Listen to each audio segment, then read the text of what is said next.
சாதி உணர்ச்சிக்கு எதிராக, மத உணர்ச்சிக்கு எதிராக தான் அரசியல் இருக்க வேண்டும் என்ற மரபு தமிழ்நாட்டில் இருக்கு.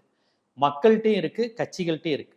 இங்க நீங்க மத வெறியை தூண்டி இங்க அரசியல் செய்யவே முடியாது. தமிழ்நாட்டில் பாபர் மசூதி இடித்த போது கூட அது இந்தியாவில் அமைதியாக இருந்த பகுதிகளில் ஒன்று தமிழ்நாடு.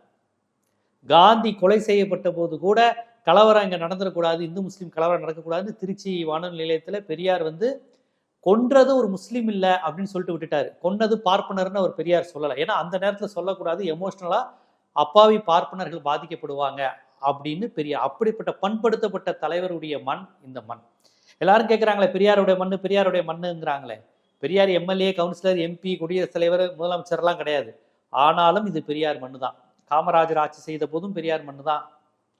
கலைஞர், எம்ஜிஆர், ஜெயலலிதா இப்படின்னு இப்போ வரையும் ஆட்சி செய்யும் போது இந்த பெரியார் மண்ணுக்கான அடிப்படை தன்மையிலிருந்து இந்த தமிழ்நாடு மாறியதே கிடையாது.